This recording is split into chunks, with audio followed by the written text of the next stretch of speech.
Bismillahirrahmanirrahim. Allahumma shalli ala Muhammad. Assalamualaikum warahmatullahi wabarakatuh.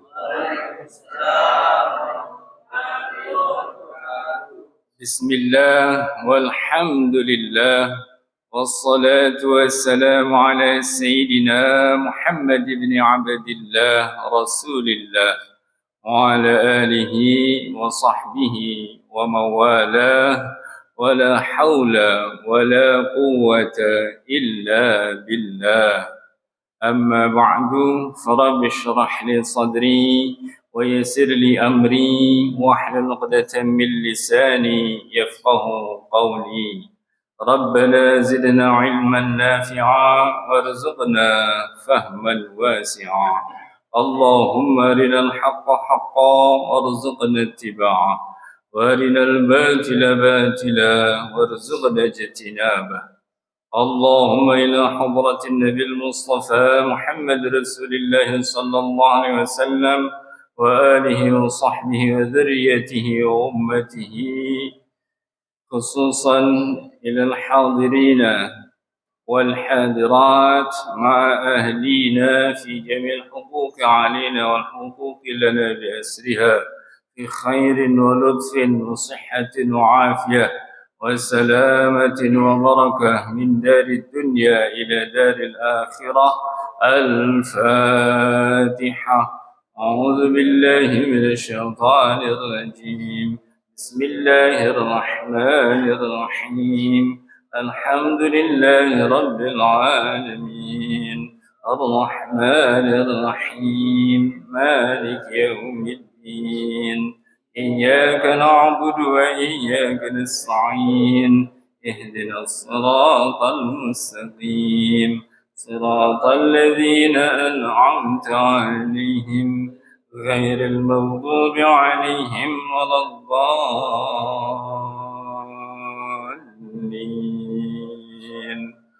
آمين.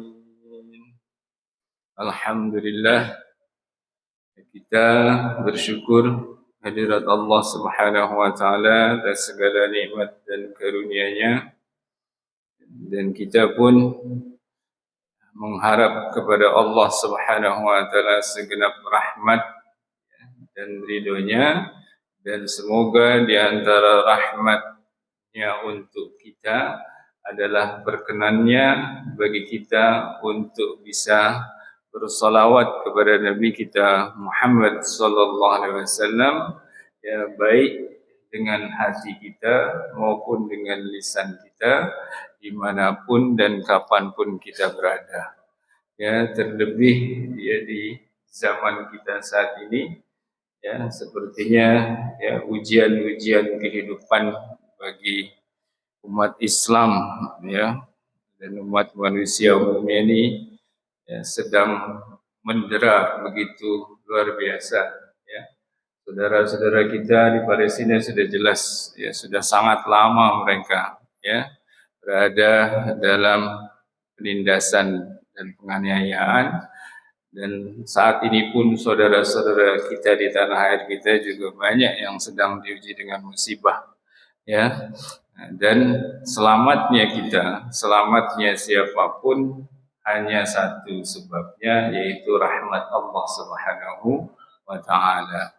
Bahkan untuk masuk ke dalam surga yang menjadi cita-cita kita semua dan setiap orang mukmin, ya, Rasulullah sallallahu alaihi wasallam pun telah sabdakan, bahkan diri beliau sendiri masuk surga Allah itu karena rahmat Allah, ya, bukan karena amal, bukan karena kerja kerasnya, perbuatannya, tapi apa? Karena rahmat. Jadi Rasulullah sendiri menyatakan, ya, ketika Rasulullah SAW bersabda, tak ada hamba masuk surga kecuali dengan rahmat Allah.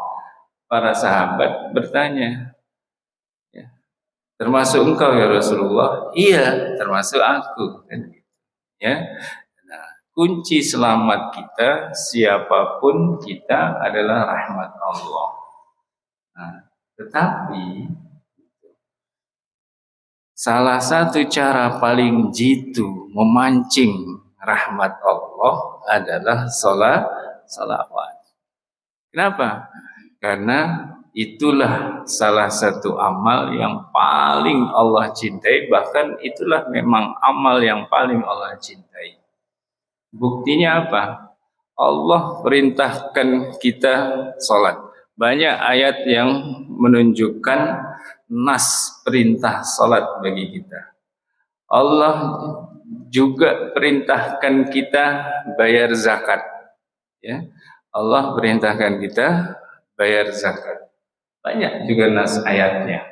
Ya, gitu. Allah pun perintahkan kita berhaji. Ya, nas ayatnya pun ada.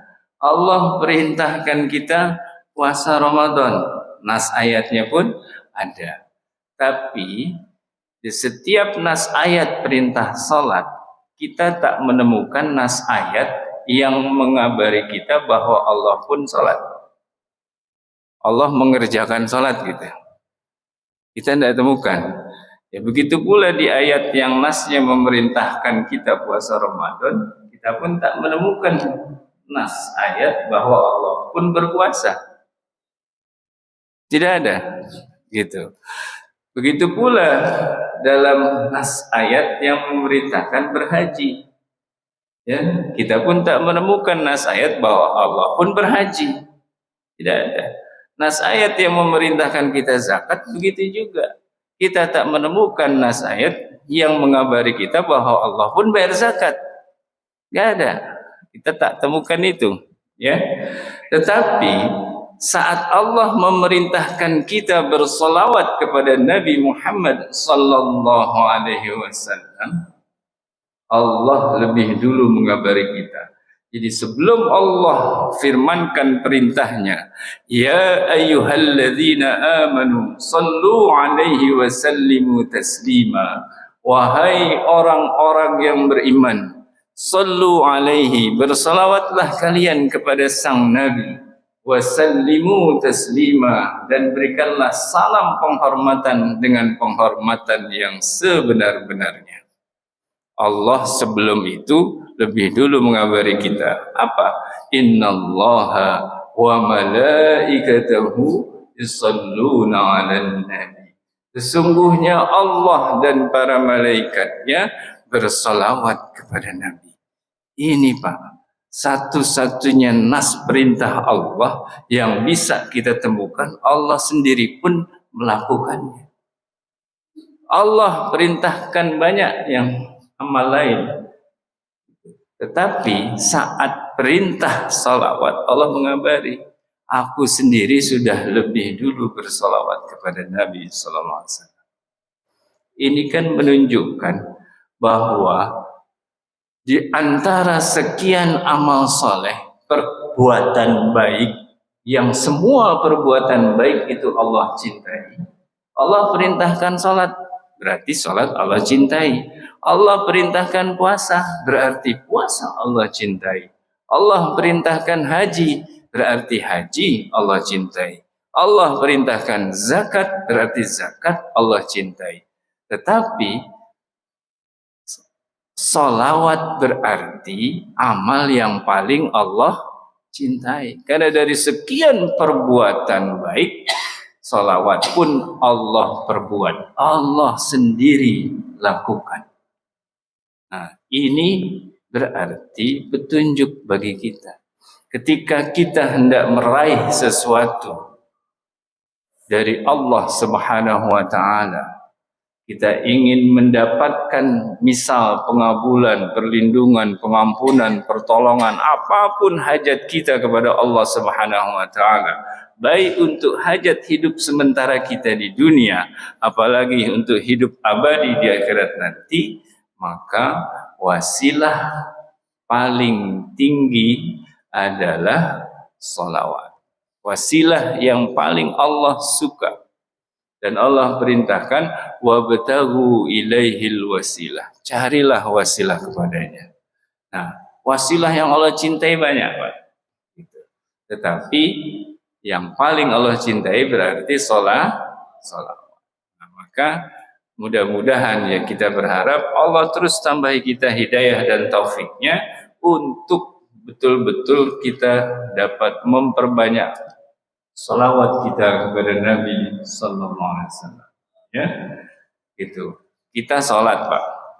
Apakah sholat kita pasti diterima? Belum tentu. Iya kan? Padahal sholat itu amal yang Allah cintai. Ya, bahkan Rasulullah SAW pernah menjawab saat ditanya oleh sahabat, apakah amal yang paling Allah cintai?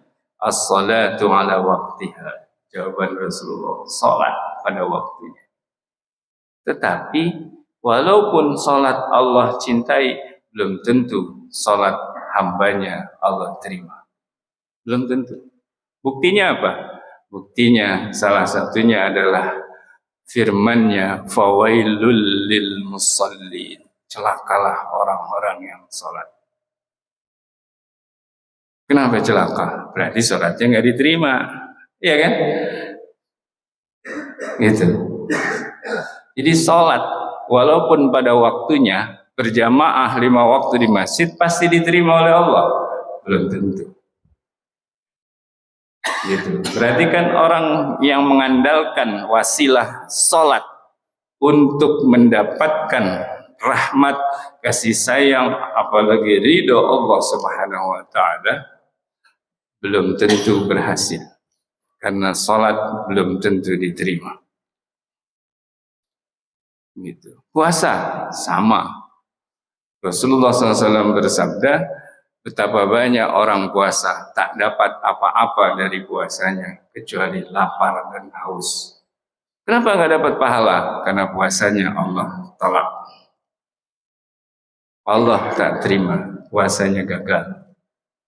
Cuma dapat lapar dan haus.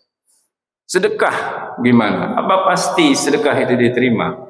Zakat itu adalah sedekah. Sedekah yang hukumnya wajib disebut zakat. Tapi zakat sebenarnya adalah sedekah. Nah, apakah sedekah pasti diterima? Belum tentu. Gitu. Ya. Zakat belum tentu diterima. Haji begitu juga. Apakah haji seseorang pasti mabrur, pasti diterima? Belum tentu. Jadi andai ada orang ya menggunakan wasilah sholat, menggunakan wasilah puasa, menggunakan wasilah sedekah, menggunakan wasilah haji, apakah pasti amalnya diterima? Belum tentu. Ada orang yang menggunakan wasilah Quran misalnya, bacaan dan hafalan Qurannya. Apakah bacaan dan hafalan Qurannya pasti diterima? Belum tentu. Bahkan dalam sebuah hadis Rasulullah SAW mengabarkan bahwa ada 3 golongan yang Allah lempar ke neraka. Yang pertama adalah orang kaya yang rajin bersedekah, tetapi ternyata sedekahnya bukan karena Allah. Allah tolak dermanya, infaknya, sedekahnya. Allah perintahkan lempar ke neraka. Yang kedua adalah orang yang berjihad, berdakwah, tapi juga Allah tak terima dakwahnya jihad. Kan sama. Dakwah ini salah satu amal yang paling Allah cintai.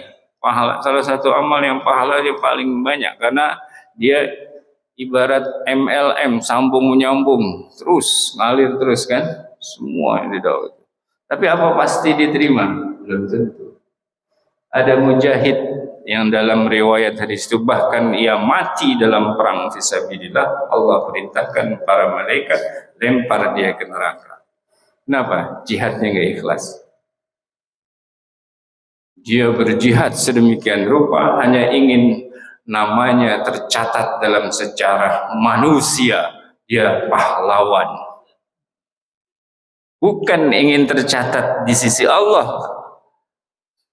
tapi ingin namanya terukir dengan tinta emas bahwa dirinya adalah pahlawan bangsa ini. Misalnya, apa diterima jihadnya? Tidak, Allah lempar ke neraka. Gitu. Ya. Nah, satu lagi golongan yang dalam satu hadis yang sama itu Rasulullah SAW kabarkan Allah lempar juga ke neraka. Siapa? Pembaca dan penghafal Quran.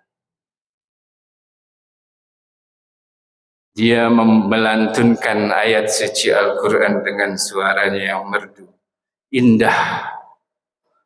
Dia hafal Quran mungkin sampai khatam 30 juz. Dia sering tampil di mana-mana. Tetapi Allah lempar dia ke neraka. Kenapa? Karena ia lakukan itu semua tidak ikhlas karena Allah. Karena ingin mendapatkan segala fasilitas dan penghormatan di dunia. Wah, ayo hafal Quran, nanti kamu kuliah gratis. Hafal Quran pengen dapat kuliah gratis, berarti bukan pengen ridho Allah. Allah kasih kuliah gratisnya, tapi Allah lempar ke neraka. Kenapa? Karena tidak ikhlas karena Allah. Menghafal Quran pengen dapat fasilitas ini, fasilitas itu, duniawi sifatnya dari manusia, berarti bukan karena Allah. Allah tak terima kecuali amal yang ikhlas karena Allah. Nah, uniknya salawat dan istimewanya salawat, andai pun salawat dilakukan dengan tidak ikhlas, Allah tetap terima. Ini Pak, istimewanya salawat. Makanya ya, kita berharap agar betul-betul ini Allah taufiki kita memperbanyak salawat tanpa meninggalkan semua kewajiban kita. Salat tetap, ya namanya rukun Islam kan, ya puasa Ramadan tetap, ya sedekah minimal, zakat tetap gitu, ya. Sekarang belum punya harta mencapai nisab, ya berarti jadi mustahik kan, gitu. Ya berarti apa? Zakatnya cuma zakat fitrah, kan gitu. Nah, tapi tetap dilaksanakan karena ini banyak juga fakir miskin yang tidak mengeluarkan zakat fitrah. Kenapa? Karena merasakan saya penerima. Iya, tapi kalau dalam zakat fitrah, fakir miskin itu penerima, tapi juga tetap wajib membayar zakat fitrah. Zakat lain iya, hanya penerima. Kalau zakat fitrah wajib untuk semua jiwa yang hidup saat malam takbiran. Karena itu zakat jiwa, bukan zakat harta. Selama jiwanya masih ada, masih hidup, berarti wajib zakat fitrah. Kecuali meninggal sebelum malam takbiran. Gitu, itu tidak wajib zakat fitrah, kan gitu. Ya, jadi zakat fitrah itu bukan zakat harta, karena itu fakir miskin pun wajib, karena itu zakat jiwa. Bersyukur udah dikasih jiwa, gitu maksudnya. Mau dicabut jiwanya, kan gitu. Iya kan? Masih mending gitu. Cuman ibaratnya harta nggak dikasih banyak, tapi masih dikasih jiwa kan, bisa menikmati hidup dan bisa menikmati iman dan Islam, itu yang paling berharga tuh Pak. Dikasih jiwa nggak dikasih iman Islam, naudzubillah. Gitu. Ya kan? Dikasih jiwa berarti hidup, ditambah iman Islam, itu sebenarnya udah dikasih surga. Dikasih surga asal jaga iman sampai mati. Pegang teguh. Ya, la tamutunna illa wa antum muslimun. Jangan kalian mati kecuali dalam keadaan Islam. Nah, salawat andai pun tak ikhlas Allah terima. Mana buktinya? Kan gitu. Dalilnya mana? Kok salawat walaupun tak ikhlas Allah terima?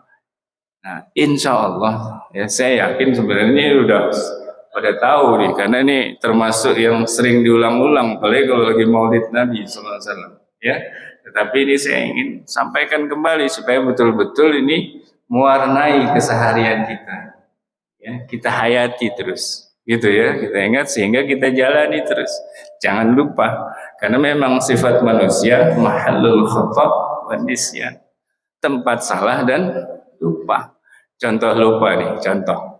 Dulu itu sempat kencang ajakan boikot produk ya para produsen pendukung Israel. Sekarang coba lihat, banyak yang lupa kan? Kenapa? Lupa. Di awal-awal kenceng kita nggak mau beli merek ini, sekarang di masjid aja ada sekarang. Kenapa? Lupa. Padahal dulu hampir di setiap mimbar disampaikan, ya, setiap kita buka medsos ada tuh seruan boikot produk-produk pendukung Zionis Israel. Sekarang gimana? Banyak yang nah itu kan faktor manusia, lupa, ya. Nah makanya pengulangan nasihat, pengulangan berita itu bukan sesuatu yang sia-sia, itu berguna, terus memperkuat ingatan kita dan penghayatan kita. Dan memang kita butuh diulang-ulang, sholat aja diulang-ulang, padahal rukunnya sama, nggak beda. Kali diulang ntar rukunnya beda, ada tambahan, enggak. Sholat diulang-ulang sehari 5 kali, rukunnya sama, ngapa? Biar nggak lupa sama Tuhan kita. Kita hidup sehari, pagi, siang, sore, malam 24 jam. Suruh sholat 5 kali minimal nih fardu. Kenapa? Biar nggak lupa. Ingat bersyukur. Gitu. Ya kan? Makanya diulang-ulang biar tidak lupa. Nah, dalam kesempatan ini saya mengulang keistimewaan salawat. Nah, apa dalil bahwa salawat andai pun tak ikhlas diterima oleh Allah Subhanahu wa taala? Dalam Al-Quran ya, ada surah Al-Lahab ya. Di surah itu Allah memvonis seorang manusia dengan nas firman-Nya langsung sebagai orang celaka. Tabbat yada abi lahabi wa tab, 2 kali ya. Tabbat yada abi lahab, celakalah kedua tangan Abu Lahab. Watab, dan celakalah dia 2 kali. Sekali aja udah cukup ketika Allah menetapkan celaka Abu Lahab. Udah, ini 2 kali. Nas Al-Quran jelas, nggak perlu pakai penafsiran lagi, udah jelas kata-katanya. Berarti kalau divonis orang celaka oleh Allah sama dengan divonis ahli neraka. Bahkan dengan kekafirannya dia di neraka abadi selama-lama. Berarti dia bukan orang beriman. Nah, dalam sebuah hadis Rasulullah SAW mengabarkan, hadis ini diriwayatkan dalam Sahih Bukhari dan atau Sahih Muslim. Apa kabar dari Rasulullah SAW? Bahwa Abu Lahab itu dapat keringanan siksa dari Allah di setiap hari Senin. Setiap hari Senin Abu Lahab dapat keringanan, istirahat dari siksaan. Padahal dia orang kafir, nggak beriman. Kenapa? Apa sebab Abu Lahab dapat keringanan setiap hari Senin? Karena pada hari Senin Abu Lahab pernah bergembira dengan kelahiran Rasulullah Sallallahu Alaihi Wasallam. Dan bukti kegembiraannya saat itu Abu Lahab langsung memerdekakan budaknya yang memberi kabar kelahiran Rasulullah Sallallahu Alaihi Wasallam. Ini kan bergembira dengan kelahiran Rasulullah, ya. bergembira dengan datangnya kekasih Allah, bergembira dengan diturunkannya Rasulullah SAW ke alam dunia. Nah, kita sudah menerima anugerah Rasulullah SAW ini dari Allah, bahkan dengan hidayah yang Rasulullah bawa, Allah sampaikan ke dalam hati, dada, dan diri kita. Iman Islamnya itu ikut masuk. Berarti kita lebih patut bergembira, lebih patut bersyukur.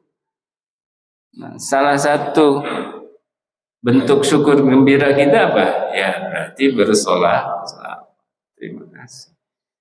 Jadi perbuatan gembira, syukur kepada Allah ya atas anugerah Rasulullah SAW kepada kita itu pasti diterima.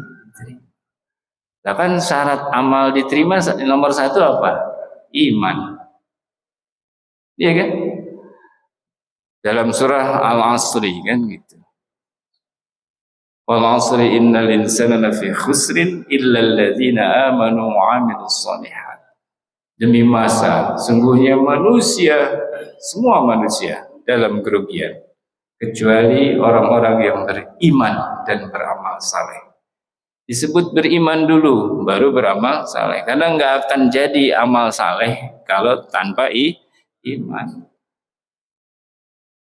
Nah, Abu Lahab kan nggak ada iman, tapi kok amalnya yang itu bergembira atas kelahiran Rasulullah SAW di hari Senin, dapat hadiah keringanan siksa. Berarti kan amalnya diterima sama Allah, walaupun nggak ikhlas. Ya orang syarat imannya nggak ada, kan gitu. Nah, ini salah satu dalil bukti bahwa saking cintanya Allah kepada Rasulullah SAW, saking cintanya Allah kepada orang yang mau bersolawat kepada Rasulullah SAW, andai pun tak ikhlas, Allah terima salawat.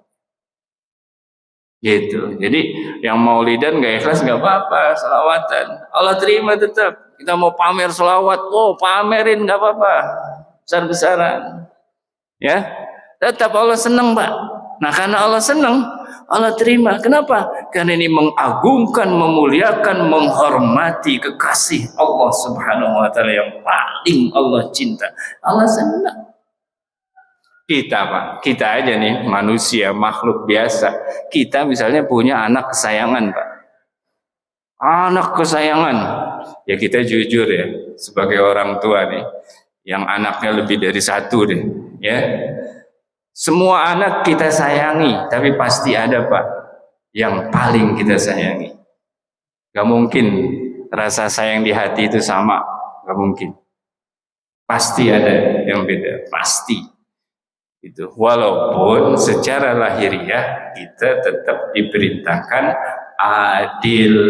Tapi kalau adil urusan hati gak bisa kita. Gak bisa, kenapa? Memang fitrahnya dari Allah begitu. Dan itu tidak diwajibkan adil dalam urusan kasih sayang cinta hati, itu tidak. Begitu juga bagi suami yang berpoligami, gak wajib tuh adil dalam kasih sayang di hati cinta, yang gak wajib. Karena Rasulullah SAW sendiri pernah ditanyakan oleh sahabat, wahai Rasulullah SAW, siapakah manusia yang paling kau cintai saat ini, ya ketika itu konteksnya. Rasulullah SAW menjawab, Aisyah radhiyallahu anha. Berarti kan Rasulullah lebih mencintai Aisyah dibanding istri-istri yang lain. Nggak adil dong, kan itu urusan hati. Tapi kalau urusan perlakuan lahiriah, nafkah dan sebagainya, tetap harus adil. Gitu. Ya. Nah, kembali ke sholawat, gitu kan. Ya. Nah, berarti jelas sholawat andai pun tak ikhlas tetap diterima oleh Allah Subhanahu wa ta'ala. Nah ini yang pertama Pak ya. Poin pertama yang ingin ya, saya sampaikan dan kita gaungkan bersama-sama insyaallah ya. Minimal untuk diri kita sendiri dan orang-orang di sekeliling kita, mulai dari yang terdekat. Berbanyak salawat. Dia gitu. Nah, saya misalnya gitu kan, anak saya ini beda-beda. Nah, anak yang pertama itu saya kasih nih, kamu baca salawat ini salawat kamu. Yang kedua nih, salawat kamu. Itu biasanya memang saya sesuaikan dengan namanya kan gitu kan. Salawat juga banyak-banyak Pak, ada namanya macam-macam. Ya, misalnya ada nomor 1 anak saya, namanya Muhammad Fatahillah Al-Hafiz, panggilannya Fatih. Fatih itu jadi singkatan Fatahillah Al-Hafiz, singkat Fatih. Nah itu saya anjurkan anak saya itu apa? Ya kamu amalin salawat Fatih, misalnya gitu, ya. Dan nama salawat Fatih, ya. Nah saya nomor 2, misalnya Muhammad Arzaqillah Al-Hafiz. Nah panggilannya Arzaq. Nah ini ada salawat Arzaq. Nah kamu ini berbanyak salawat Arzaq. Arzaq itu jamak dari rezeki. Ya, karena itu doa saya biar dia dapat rezeki yang banyak gitu. Ya, namanya orang tua ya, kan doakan dapat rezeki yang banyak lahir batin. Nah itu, nah saya pun mohon doa ya gitu bahwa betul-betul saya pribadi pun dan keluarga bisa mengamalkan ini ya dengan sebaik-baiknya, sebanyak mungkin, kapanpun dan dimanapun berada. Karena saya sendiri betul merasakan Pak, saya ya gimana, saya mau mengandalkan sholat saya, waduh saya tahu Pak, sholat saya, aduh masih jauh dari khusyuk, pikiran masih sering melayang-layang mana-mana, ya kan? Sekarang kita mau aduh ngandelin sholat nih gitu. Jadi dalam sholat aja kita masih banyak salah, dosa. Kita kehilangan khusyuk dalam sholat, berarti kan kita berpaling dari Allah. Hati kita berpaling. Emang gak dosa? Ya dosa, songong. Sholat kita lagi khusus menghadap Allah, terus kita berpaling. Ya gak sopan. Kita ngandelin puasa, waduh, benteng perisai puasanya kadang sering kita rusak sendiri, entah berbuat yang nggak bermanfaat lah waktu puasa, gitu. Ya, apalagi zaman sekarang godaannya, waduh, HP, ya. Emang sih kita di dalam kamar mungkin ya, nggak keluar, nggak jalan-jalan, tapi itu kan kadang gambar-gambar aurat muncul tuh di HP. Puasa mata gimana nih? Mulutnya sih mungkin kagak ngoceh. Sekarang ngocehnya pakai jari. Ya, rusak nggak tuh puasa? Rusak. Mengandelin puasa. Gitu, misal. Ya kan? Apa lagi? Macam sedekah. Ya, saya masih lebih sering nerima daripada ngasih. Gimana? Malu ngandelin sedekah. Gitu. Ya, masih banyak kan nerima ya daripada ngasihnya. Gitu. Ya, gitu. Jadi kita mengandalkan wasilah amal-amal yang belum tentu diterima tuh ngeri, Pak. Evaluasi sendiri deh. Coba deh. Renungkan tuh kualitas amal ibadah kita. Sholat, ya, baca Quran, coba baca di hadapan qari, kira-kira kita tajwidnya lulus kagak? Nah, sekarang susah Pak, nyari orang yang bacaan Qurannya sempurna, tajwidnya itu susah, langka, termasuk para imam masjid tuh banyak. Kalau di sini alhamdulillah ya, itu bacaan imamnya udah ditahsin, gitu, ya. Insya Allah udah sah.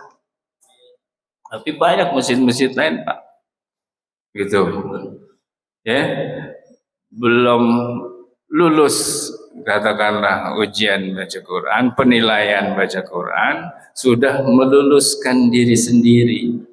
Nah, itu banyak perilaku orang sekarang tuh Pak. Kau bisa baca Quran? Bisa. Kata siapa? Kata saya. Gitu. Kau bisa baca kitab? Bisa. Kata siapa? Kata saya.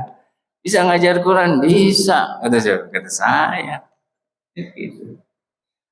Lah, lulus tidaknya seseorang itu harus diberi penilaian oleh guru. Sekarang yang ngasih ijazah siapa? Murid. Murid sendiri bikin ijazah kan enggak, guru. Gitu. Nah, kalau bahasa orang dulu kan gitu. Emang ente udah dapat ijazah ngajar Quran? Udah diijazahin belum? Kan gitu. Nah, itu maksudnya udah dilulusin belum sama guru? Ya, gitu.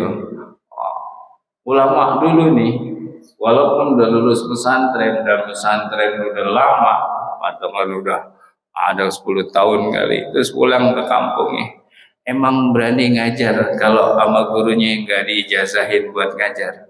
Agak berani Pak.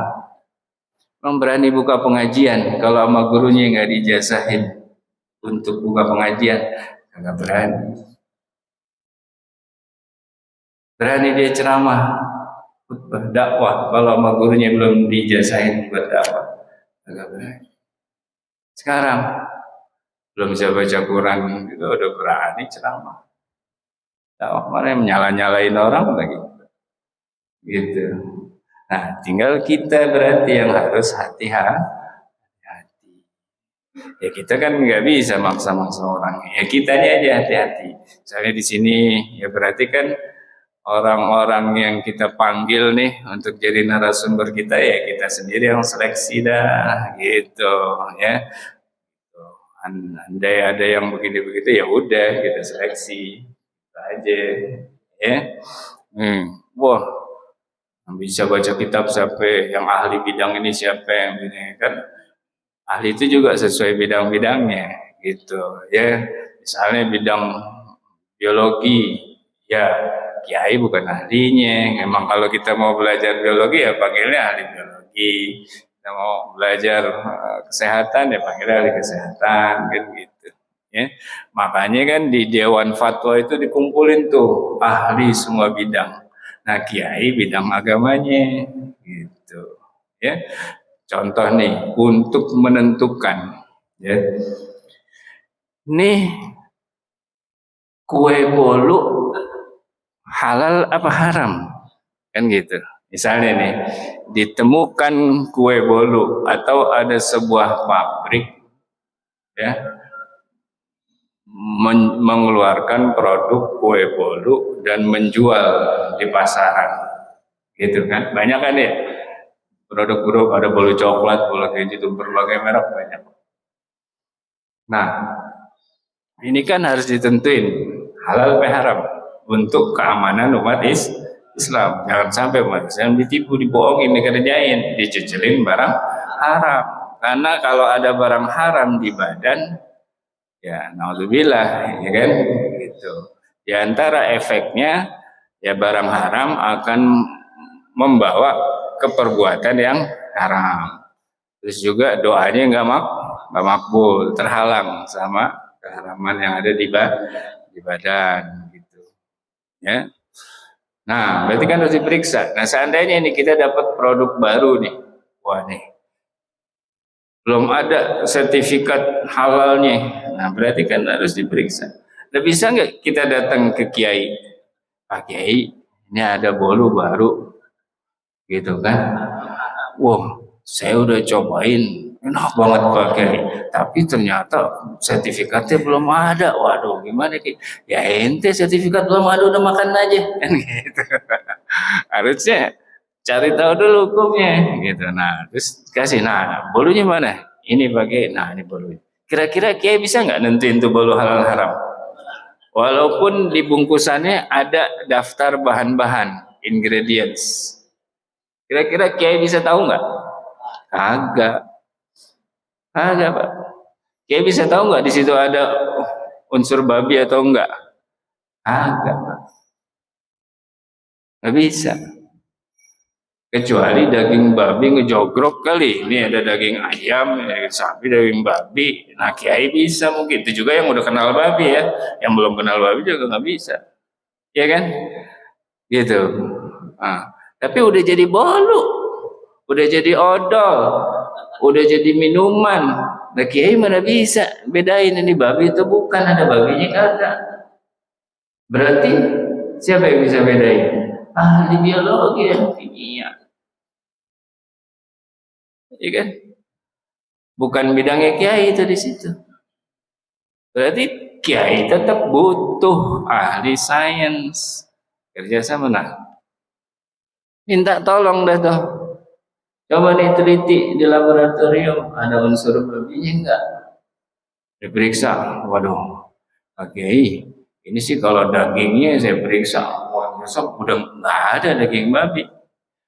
Minyak babinya juga kagak ada udah. Nggak ada. Tapi ternyata ada kiai DNA-nya. DNA babinya ada terlacak. Wah, ini ada DNA babi di sini. DNA. DNA kan cuman rumus apa? Konstruksi pembentuk sel. Jadi sel daging babi, sel babi, tubuh babi dengan segenap kulitnya, dagingnya, tulangnya, darahnya, organnya, bulunya, giginya, kukunya, itu semua terbentuk ya asalnya dengan instruksi dari DNA. Itu juga kita sama. Kita semua ada DNA-nya masing-masing. Gitu. Nah, jadi dari DNA itu bisa ketahuan nih misalnya. Ini benar nih si A. Nih, nah kalau sidik jari kan bisa ketahuan Pak. Ini siapa orangnya? Nah, kalau dengan DNA itu lebih-lebih. Bukan siapa orangnya aja, tapi siapa bapaknya, siapa ibunya, siapa kakeknya, neneknya, luhur terus baru bapak sampai Nabi Adam bisa ketahuan Pak. Keturunan siapa? Begitu juga nih ibunya. Oh ibunya siapa? Ibunya anak saya terus garis lurus perempuan sampai ke Siti Hawa. Sekarang udah bisa ketahuan.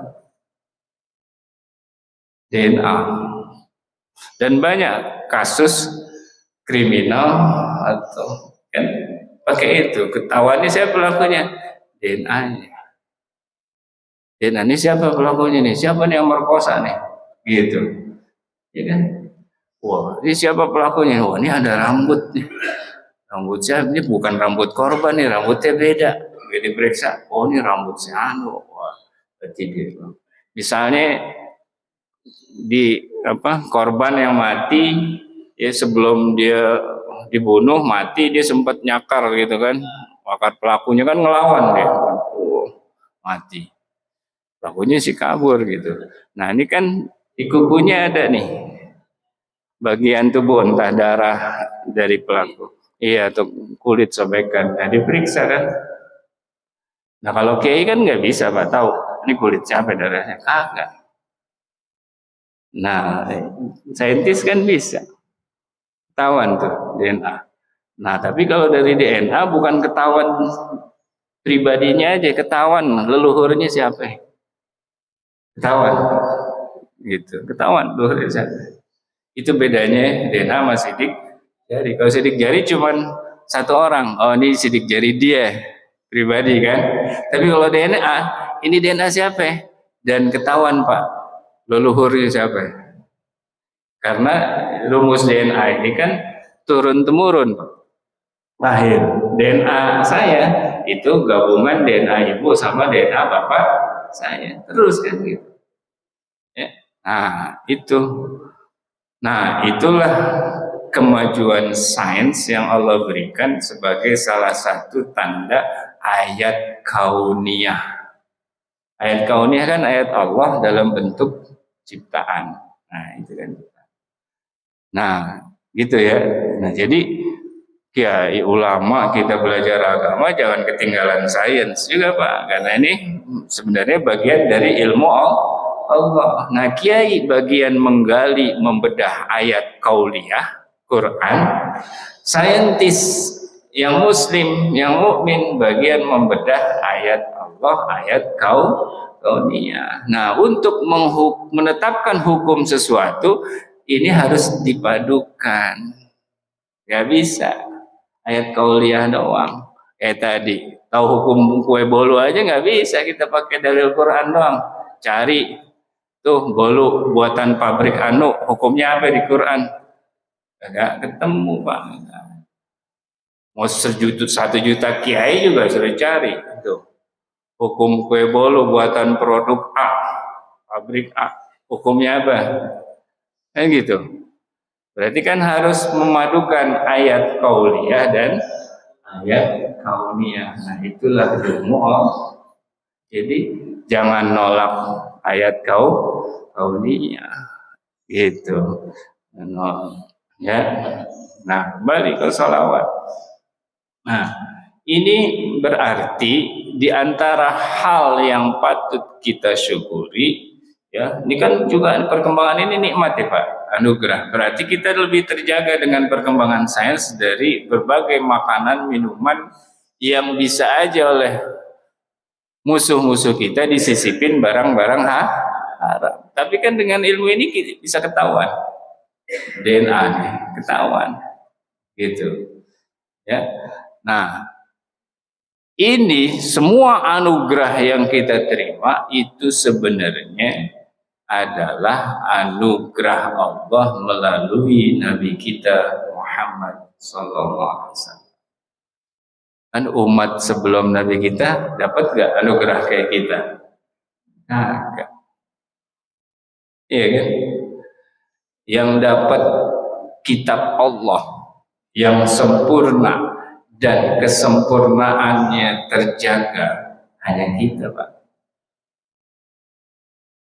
Ya, umat Nabi Daud dapat kitab Zabur gitu. Umat Nabi Musa dapat juga kitab Taurat. Umat Nabi Isa dapat kitab Injil.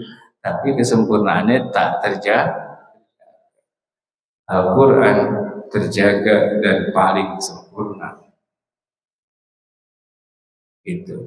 Nah, emang perkembangan sains sumbernya bukan dari Al-Quran, kan dari Al-Quran juga, cuman lewat keahlian di bidang sains, digali, diteliti ayat kauniyahnya, kan gitu. Al-Quran ayat kauniyahnya ada firman tentang langit dan bumi, firman tentang laut, firman tentang sungai di bawah laut, firman tentang api di dalam laut, kan itu semuanya ya terbukti sekarang. Yang terbuktinya kan lewat jalur sains, bukan jalur ilmu kiai kan. Berarti kan harus dipadukan ilmu ayat kauliyah dengan ayat kauniyah. Itu bagian dari mukjizat Allah berarti. Termasuk DNA itu kan luar biasa Pak, mukjizat Allah. Bahasa ilmuwan nih Pak, ya, soal DNA. Jadi proses terbentuknya manusia misalnya dalam rahim ibunya, gitu kan, seperti kita nih kan, waktu masuk ke rahim ibu kan belum jadi kita, yang masuk cuman air yang masuk, air cairan, air mani. Nah, tapi di dalam air mani itu ada DNA kita. DNA tuh. Ya, jadi DNA bapak kita masuk ke rahim ibu kita. Ketemu dah sama DNA ibu kita. Nyatu. Jadilah anak, ya kan? Tapi belum kebentuk. Nah, jadi itu DNA kita. Nah, bahasa ilmuwan apa? Akhirnya, selanjutnya dalam perkembangannya akan terbentuklah ya berbagai organ sesuai dengan instruksi yang terdapat dalam DNA. Jadi di dalam DNA itu ada instruksi. Instruksi itu kan instruction bahasa Inggris asalnya. Bahasa Indonesianya apa? Perintah. Cuman pertanyaan yang ngasih perintah siapa? Emang bisa DNA ngasih perintah? Ya, mani ngasih perintah? Berarti yang ngasih perintah siapa? Penciptanya, Allah. Subhana man idza arada syai'an ay yaqula lahu kun fayakun. Allah kalau hendak menciptakan sesuatu, Allah tinggal perintah. Allah tinggal perintah, kun, jadi kuping, jadi jantung, jadi tulang, jadi kulit, jadi darah, jadi rambut, jadi termasuk sidik jari, bentuk sidik jarinya. Jadi sidik jari kita yang setiap orang, seluruh manusia dari Nabi Adam alaihissalam dan manusia terakhir nanti nggak ada yang sama, Pak. Ini terbentuk lewat perintah dalam DNA. Siapa yang perintah? Allah. Bahasa ilmuwan itu instruksi, perintah. Jadi di dalam DNA itu ada perintah. Ini kan rahasia besar, Pak. Berarti benar firman Allah, idza arada syai'an kun. Ketika Allah menghendaki, Allah tinggal perintah. Jadi ini kita terbentuk nih semua, segala macam. Itu perintah Allah di dalam DNA. Bentuk ini, jadi ini semuanya. Gitu. Nah ini kan bagian dari mukjizat Allah. Terungkapnya fakta ayat kauniyah itu memperkuat keimanan dan keyakinan kita pada ayat kauniyah. Jadi makanya harus dipadukan nih, ayat kauniyah dan ayat kauniyah. Dan untuk kita betul-betul juga terbimbing, ya, karena ada satu hal yang perlu kita perhatikan tentang sains. Sains itu kan berkembang, berkembang. Jadi belum tentu apa yang ditemukan sains, ya, di masa lalu, kemudian di masa sekarang itu disepakati sebagai fakta yang benar. Belum tentu. Seperti misalnya zaman dulu manusia sempat percaya bahwa matahari yang muter ngelilingin bumi. Tapi kan ternyata ditemukan sesuai dengan perkembangan sains, bumi yang muter ngelilingin matahari. Misal gitu. Ya. Gitu. Nah, bulan gitu. Kan ternyata bulan yang muter, ya, ngelilingin bumi. Nah, terus bumi berdua sama bulan muter dah ngelilingin matahari. Dulu juga banyak manusia percaya bumi itu datar kayak meja gitu, kayak papan. Gitu. Tapi ternyata kan bulat. Gitu. Nah, itu salah satu karakter sains. Gitu. Jadi tetap juga kita harus hati-hati menyikapi berbagai fakta penemuan dalam perkembangan sains. Setidaknya ketika salah satu ukurannya, kalau emang itu udah disepakati oleh para saintis, berarti insya Allah udah benar. Tapi kalau di antara mereka masih khilafiyah, nah itu kita hati-hati. Nah kalau soal DNA tadi kan itu udah disepakati, udah sepakat. Ya, dan soal sidik jari apalagi udah sepakat. Ya, udah sepakat tuh, sidik jari setiap orang nggak ada yang sama, walaupun kembar, badan tampangnya kembar identik, sidik jarinya tetap beda, nggak bisa. Gitu. Mukanya emang mungkin, waduh sama persis bentuk mukanya, sidik jari beda. Ada lagi yang beda, warnanya mata. Kan sekarang ada yang bukan pakai sidik jari nih. Kita mau buka pintu nih, masuk ke ruangan. Ininya yang dilihat. Ya, mata. Sama beda. Nah, ini semua kebentuk lewat instruksi Allah yang ada di dalam DNA. Canggih banget kan, Pak? Ya, canggih banget Allah menciptakan gitu nih, Pak. Dari DNA yang terkandung di air mani jadi kayak gini. Wah, lengkap. Luar biasa. Gitu. Ya. Nah, Mungkin itu dua hal. Yang pertama, keistimewaan sholawat, ya. Ini poin yang saya sampaikan saat ini, ya. Itu mudah-mudahan kita bisa amalkan sebanyak-banyaknya, dan justru dengan sholawat bisa menutupi kekurangan kita dalam sholat, dalam puasa, dalam zakat, dalam umroh, dalam haji, dalam baca Quran, apa aja dah gitu. Mudah-mudahan justru dengan perkenan Allah dan ridhonya, amal kita yang lain yang kurang bagus Allah tutupin. Ya, amin. Betul. Iya Pak ya. Ya kita kan tahu sholat kita kayak apa. Ya, tahajudnya berapa rakaat? Nah, waduh, malu kita jawabnya. Iya kan? Kadang tahajud, kadang kagak, banyak kan kagak malah kan gitu. Ya, Rasulullah aja, waduh, sampai semalam suntuk, kaki sampai bengkak.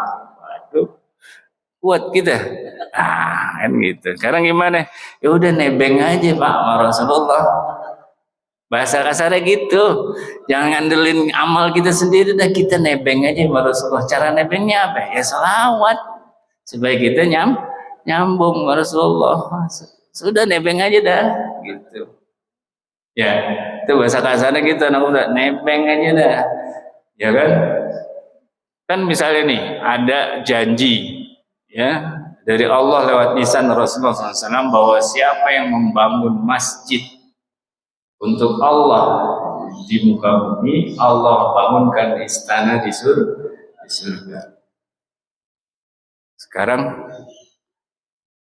berarti kalau kita ngandelin amal buat dapat istana di surga, kita harus bangun masjid, Pak. Gitu. Udah bisa belum? Ya nyumbang ada kan. Nah sekarang kita nyumbang, berarti istananya itu jadinya segimana itu kira-kira?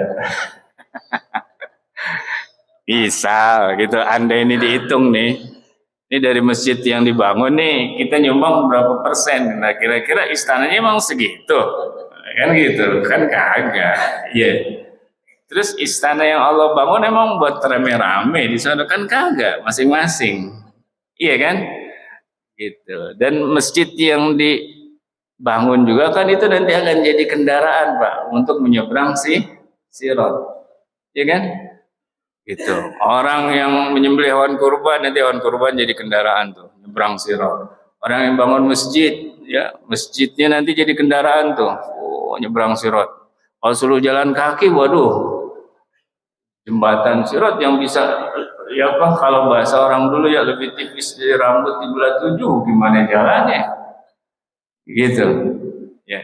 Udah gitu bentuknya, jembatannya bukan rata datar begini, nanjak sepanjang 500 tahun perjalanan, terus datar 500 tahun perjalanan, turun 500 tahun perjalanan. Nah ini nanjaknya aja udah berarti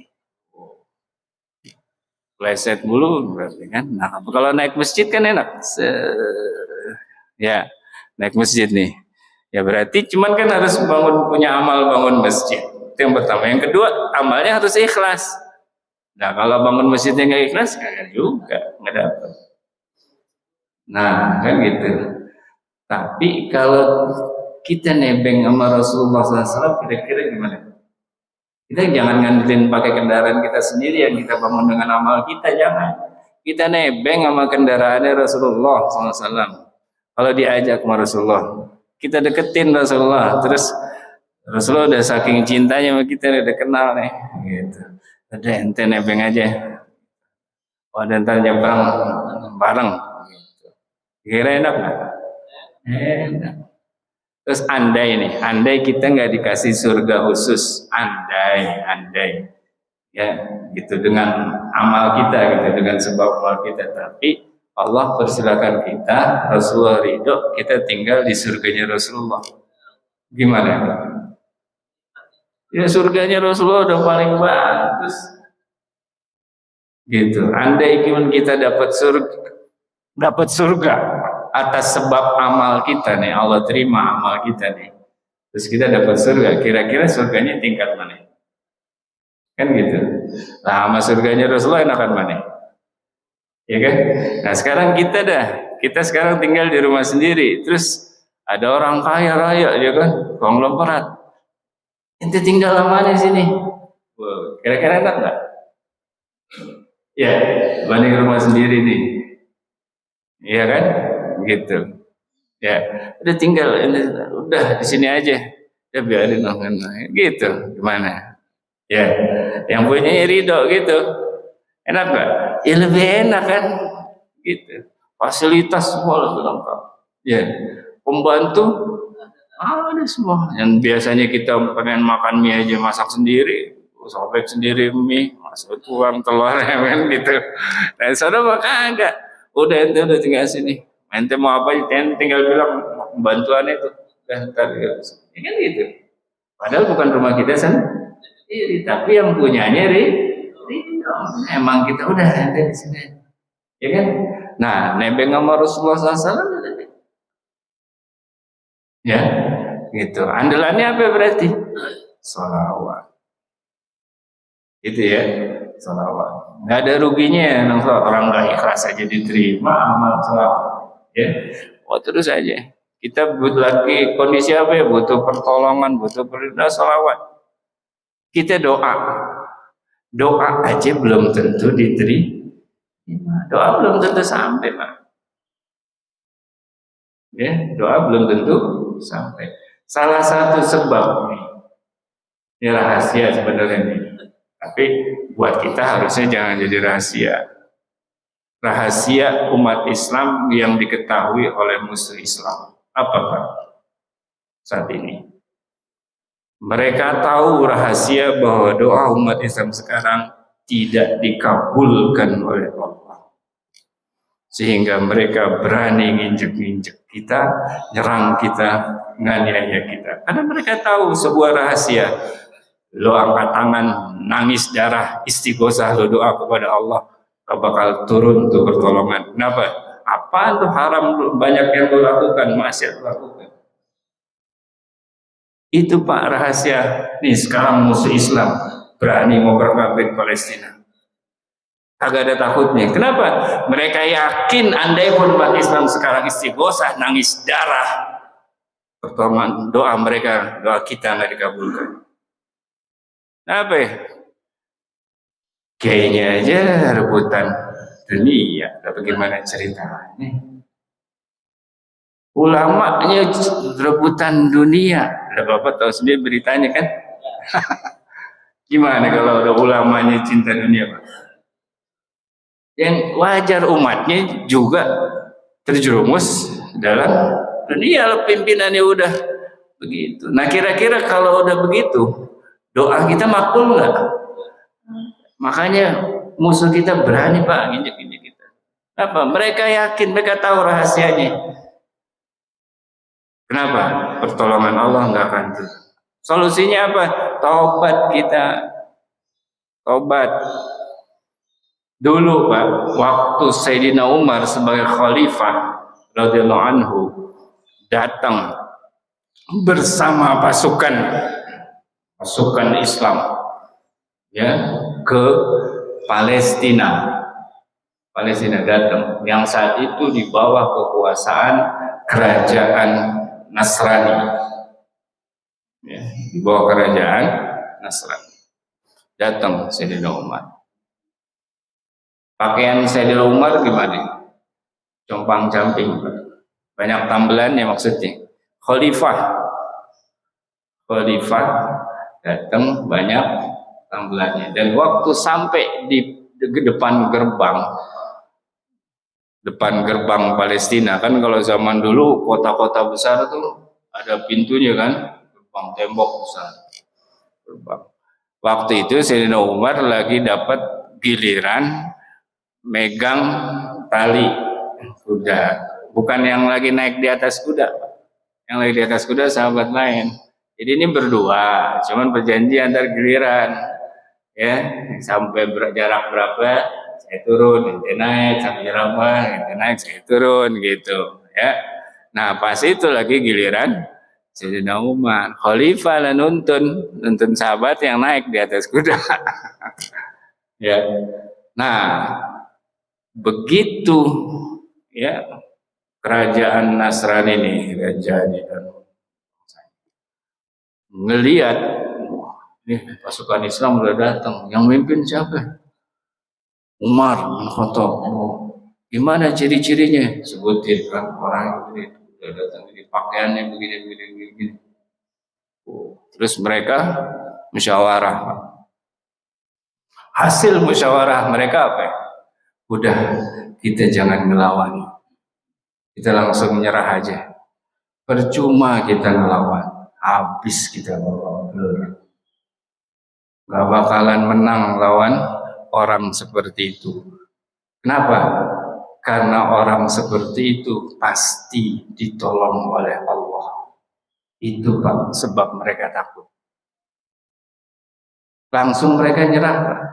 Ngadepin orang yang bajunya penuh tambelan. Bukan, mewah, gamis, jubah, sorban, tereng gitu. Masih juga bagusan ini kali baju saya nih yang sekarang dibanding bajunya Sayyidina Umar zaman dulu. Tapi musuh kita nggak takut Pak lihat baju mentereng kayak gini. Musuh kita nggak takut tuh lihat kiai-kiai besar, ulama-ulama besar yang ada sekarang. Kagak takut. Musuh gede apa juga sorbannya mau hafal Quran 30 juz emang mereka takut. Kagak. Apa? Ya, mereka tahu hafalannya Allah nggak terima. Apaan Quran dijual buat kepentingan dunia? Agama dijual buat kepentingan dunia? Allah kagak ridho. Taubat dulu, baru nanti. Taubatnya belum. Masih kelakuan masih begitu-begitu juga. Gimana mau diterima doa mereka? Istighosah nangis darah juga nggak bakal makbul. Itulah sebabnya musuh Islam berani. Berani Pak. Di tanah suci lagi. Itu dibantai dia habis ini. Kenapa berani? Mereka tahu sebuah rahasia. Sekarang nih doa umat Islam agak makbul. Ya. Tapi kalau nanti mereka melihat lagi ada tokoh yang muncul sesuai dengan ciri-ciri yang mereka sudah tahu di kitab mereka. Jadi waktu Sayyidina Umar datang tuh mereka para ulama mereka itu nyebutin nih di dalam kitab kita, ini udah disebutin nih kalau orang dengan ciri-ciri begini pasti ditolong oleh Allah. Udah kita jangan ngelawan. Gak bakalan hancur lebur kita habis. Udah kita nyerah aja. Dengan kita nyerah harta kita juga nggak bisa aman. Paling tidak kita tetap hidup selamat dan mereka pasti adil, nggak bakal zolim kepada kita. Memimpin gini mah pasti adil, kita nggak bakal disolimin. Nah sekarang Pak, ya gitu.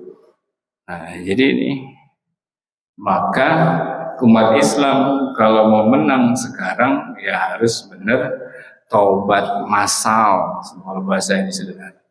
Kitanya tobat, ulamanya tobat, kiainya tobat, ustadznya tobat, semua dah.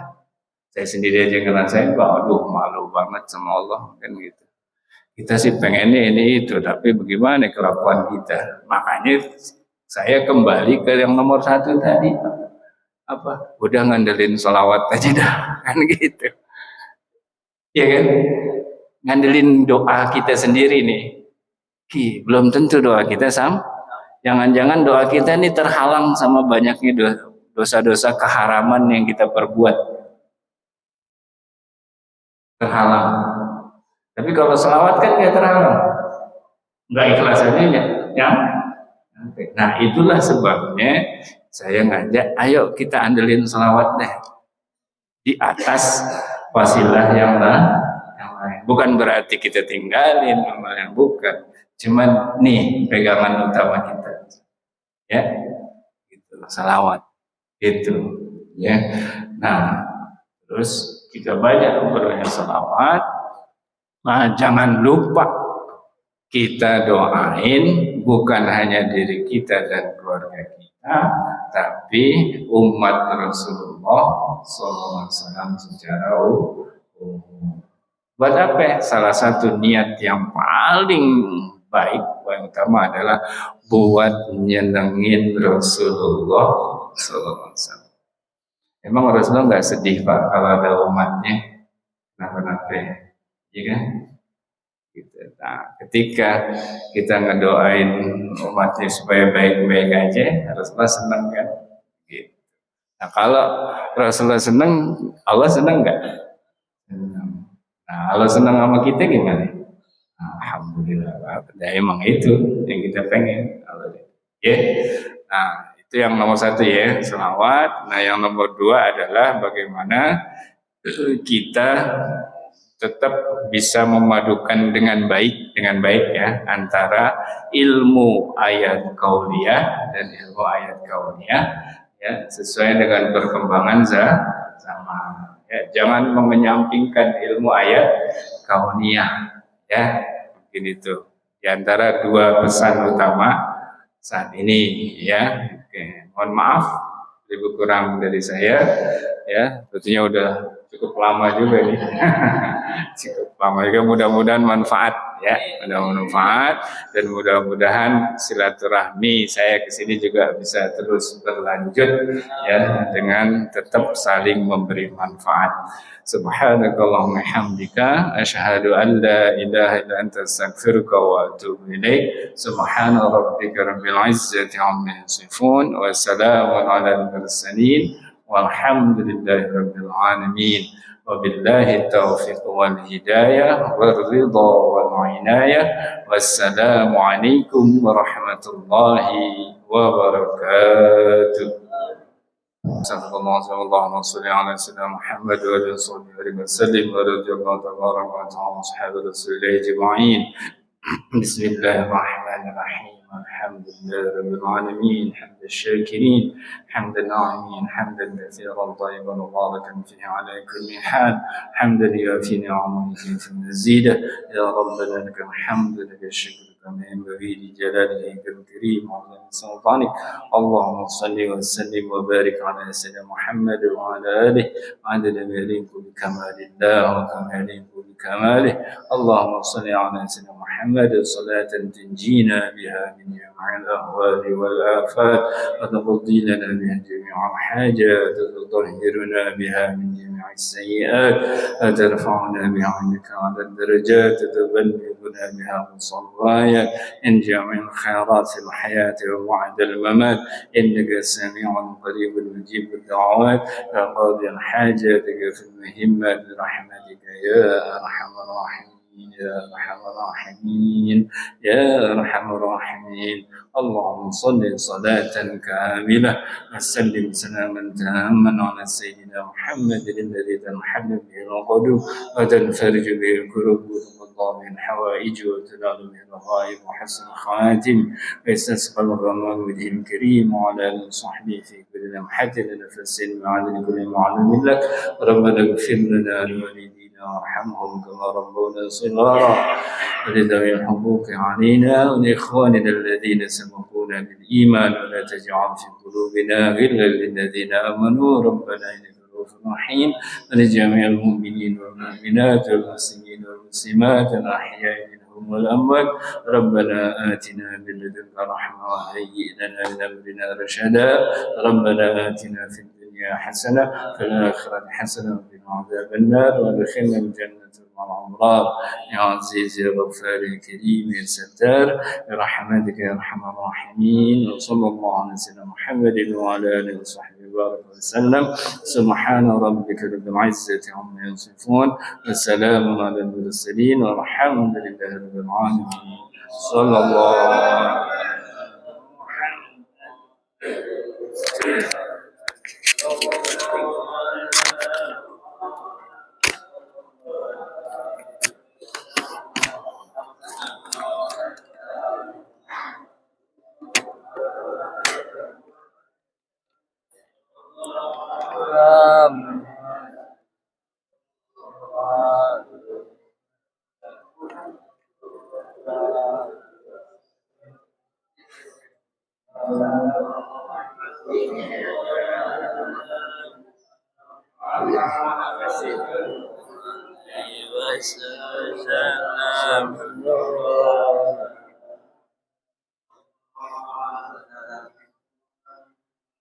sallallahu alaihi wasallam. Sallallahu ala Muhammad. Sallallahu alaihi wasallam. Sallallahu ala Muhammad. Sallallahu alaihi wasallam. Sallallahu ala Muhammad.